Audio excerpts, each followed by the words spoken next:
नमस्कार मैत्रिणींनो, मी अश्विनी मराठवाडा किचन मध्ये तुमचं मनापासून स्वागत आहे। तर मी परत एकदा तुमच्यासाठी किचन उपयुक्त अशा छान टिप्स मी तुम्हाला आपल्या रोजच्या स्वयंपाकात उपयुक्त पडणाऱ्या मी टिप्स तुमच्यासाठी घेऊन आलेली आहे। तर आता पहिली टिप्स आपली आहे पुदिन्याविषयी। मैत्रिणींनो, ज्यावेळेस आपण पुदिन्याची चटणी बाहेरून म्हणजे हॉटेलमधून म्हणा किंवा मग कुठल्याही गाड्यावरती आपण खाण्यासाठी जातो, तिथून ज्यावेळेस आणतो त्यावेळेस काय होतं, त्या चटणीचा दाटसरपणा पण खूप छान असतो आणि त्याचा कलर सुद्धा हिरवागार असतो। मग काय करायचं, घरी ज्यावेळेस आपण पुदिन्याची चटणी बनवतो ना, त्यावेळेस काय करायचं, त्यामध्ये बर्फाचे खडे टाकायचे। बर्फ टाकल्यामुळे आपण चटणी बनवताना मिक्सरचं भांड गरम होतं आणि त्यामध्ये मग तो काळपटपणा येतो। बर्फाचे खडे जर तुम्ही त्यामध्ये टाकली तर चटणीचा आहे तसा मस्त असा कलर हिरवा टिकून राहतो। आणि दाटसरपणा येण्यासाठी काय करायचं, जी बारीक शेव असते झिरो साईजची ती त्यामध्ये म्हणजे वाटताना टाकायची, म्हणजे खूप छान असा त्याला दाटसरपणा येतो।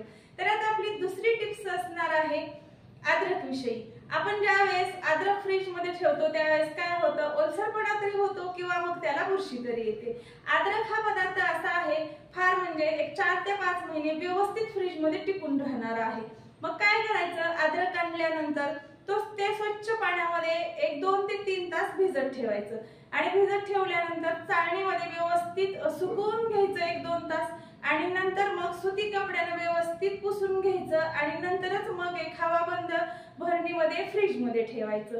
जर फ्रीज नसेल तर काय करायचं, जे आपण कांदा किंवा मग लसूण ठेवतो त्या चाळणीमध्ये ते व्यवस्थित ठेवायचं। आरामात व्यवस्थित फ्रीज बाहेर सुद्धा एक 15 दिवस व्यवस्थित टिकून राहतं।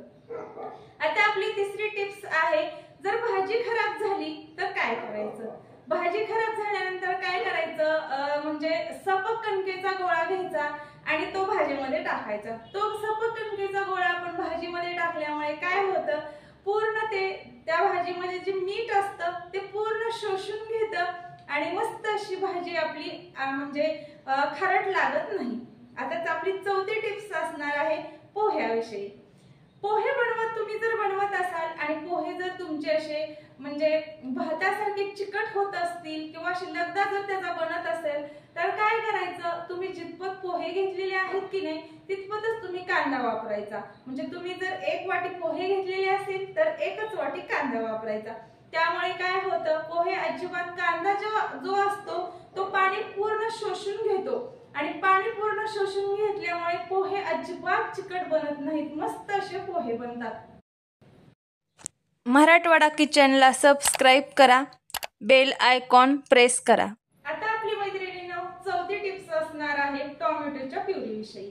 तर काय होतं, ज्यावेळेस आपण बाहेरून टोमॅटोची प्युरी आणतो त्यावेळेस ती खूप अशी लालसर पण असते आणि अजिबात आंबट लागत नाही। पण हीच प्युरी जर आपण घरी बनवली तर ती आंबट लागते आणि जो आपण पदार्थ बनवतो तो सुद्धा असा आंबट बनतो।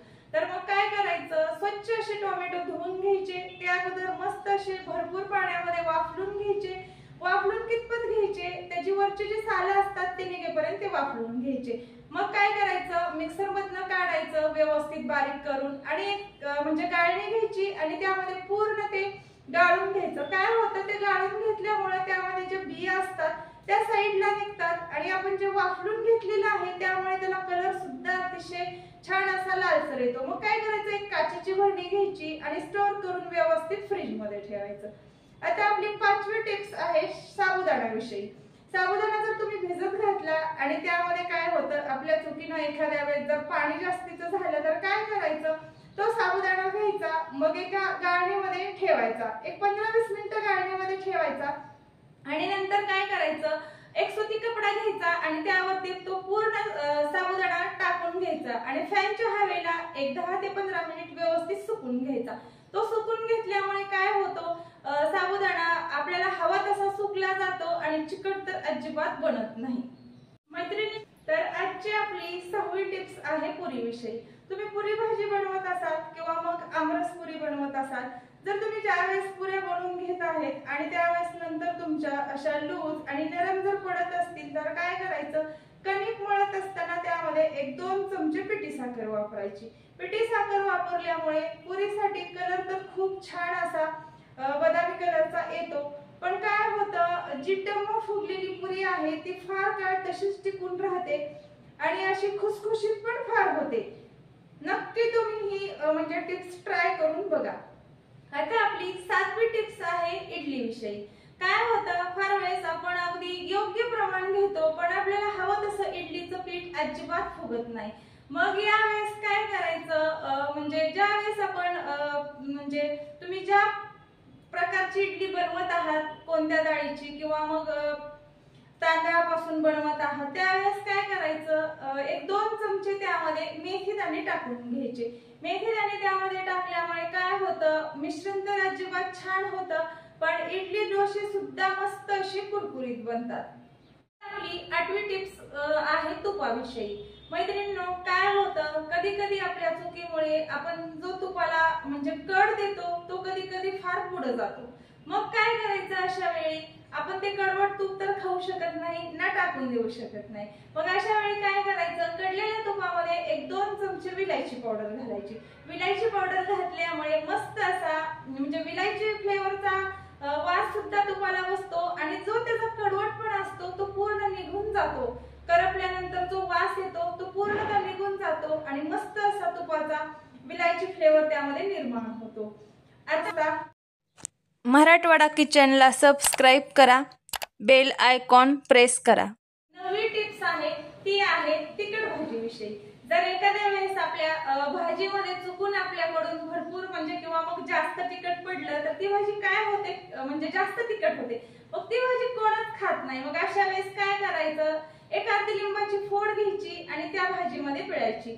लिंबू पिळल्यामुळे काय होतं, लिंबाचा जो आंबटपणा असतो तो तिखट पूर्ण शोषून घेतो आणि ती भाजी अजिबात तिखट लागत नाही। मैत्रिणींनो, आपल्या मराठवाडा किचन मध्ये मी नेहमीच तुम्हाला अशा आपल्या किचन साठी उपयुक्त मस्त अशा मी तुम्हाला किचन टिप्स सांगत असते, तर त्या तुम्ही नक्की फॉलो करत जा। आपल्या मराठवाडा किचनला तुम्ही इंस्टाग्राम वरती, फेसबुक वरती सुद्धा तुम्ही फॉलो करू शकता। मी नेहमीच आपल्या YouTube फॅमिलीचे प्रश्न असतात आणि उत्तर आपल्या मराठवाडा किचनची असतात। तर कशा वाटतात तुम्हाला आपल्या मराठवाडा किचन मधल्या रेसिपी, ते तुम्ही मला नक्की कमेंट करून सांगत जा।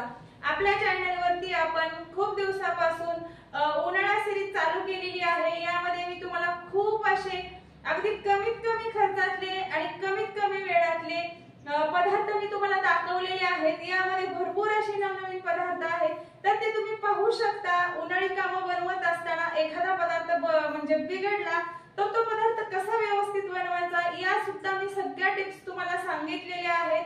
तर कशा वाटल्या तुम्हाला या सगळ्या टिप्स, ते मला नक्की तुम्ही कमेंट करून सांगा। आणि यापुढे तुम्हाला कोणत्या टिप्स पाहायला म्हणजे आवडतील ते मला नक्की तुम्ही कमेंट करून सांगा। नक्की मी तुम्हाला त्या टिप्स आपल्या मराठवाडा किचन मध्ये सांगण्याचा प्रयत्न करणार आहे।